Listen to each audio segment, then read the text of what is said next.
बिहार का शिक्षा विभाग इन दिनों खूब सुर्खियों में है और इसे सुर्खियों में लाकर खड़ा किया है शिक्षा विभाग के एसीएस के पाठक ने। आपको मालूम है कि आईएएस के पाठक के लगातार एक के बाद एक कड़े फरमान से शिक्षकों में हड़कंप मचा हुआ है। कल तक बिहार की जिस शिक्षा व्यवस्था पर कई सवाल खड़े होते थे, लोग कहते थे कि बस सरकारी शिक्षक बन जाओ, फिर तो आराम से बैठकर जिंदगी भर खाओ। उस मानसिकता को ही के पाठक ने खत्म कर दिया है। कल तक अपने घर पर आराम फरमाने वाले शिक्षक आज पूरी क्लास में बिना 1 मिनट कुर्सी पर बैठे बच्चों का पठन पाठन करा रहे हैं। धीरे धीरे बिहार की शिक्षा व्यवस्था पटरी पर आने लगी है।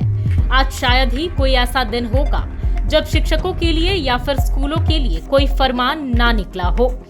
ये तो रही शिक्षा व्यवस्था की बात, जो अब के पाठक के स्ट्रिक्ट एक्शन की वजह से सुधरने लगी है। तो चलिए अब बात करते हैं बिहार के अन्य विभागों की। बिहार में शिक्षा, स्वास्थ्य, कृषि, प्रशासनिक, पर्यटन ऐसे कई विभाग हैं जहां पर व्यवस्थाओं का घोर अभाव देखने को मिलता है। व्यवस्थाओं में कमी की वजह से अक्सर इन चीजों को लेकर कई सवाल खड़े होते रहे हैं।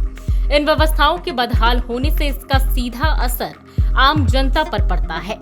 इस वीडियो में हम बिहार के इन्हीं विभागों के बारे में बात करेंगे, लेकिन उससे पहले सवाल ये कि क्या शिक्षा विभाग की तरह ही इन विभागों को पटरी पर नहीं लाया जा सकता?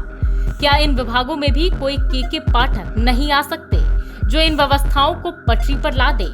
हालांकि देखा जाए तो सरकार अपनी तरफ से पूरी कोशिश भी करती है, लेकिन इसके बावजूद कई लोग अपनी जिम्मेदारियों को दरकिनार कर देते हैं, जिसका खामियाजा आम जनता को भुगतना पड़ता है। तो इस वीडियो के अंत तक बने रहिए, क्योंकि ये सारी चीजें आपके और हमारे लिए बेहद ही जरूरी है।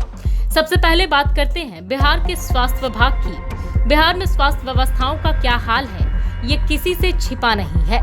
यहाँ सरकारी अस्पतालों की बदहाली अक्सर देखने को मिल जाती है। कई सारे बड़े छोटे अस्पतालों में डॉक्टर घंटों घंटों तक गायब रहते हैं। मरीज के परिजन उन्हें ढूंढने के लिए इधर उधर भटकते नजर आते हैं। कभी कोई अस्पताल का सुरक्षा कर्मी मरीज को इंजेक्शन लगाता हुआ नजर आता है, तो कभी कोई डॉक्टर अपने स्टाफ के भरोसे मरीज को छोड़कर चले जाते हैं। यहाँ तक कि चंद मिनटों की हुई बारिश में कई अस्पताल तालाब बन जाते हैं और उसी तालाब में डूबकर परिजन अपने मरीज का इलाज करवाते हैं।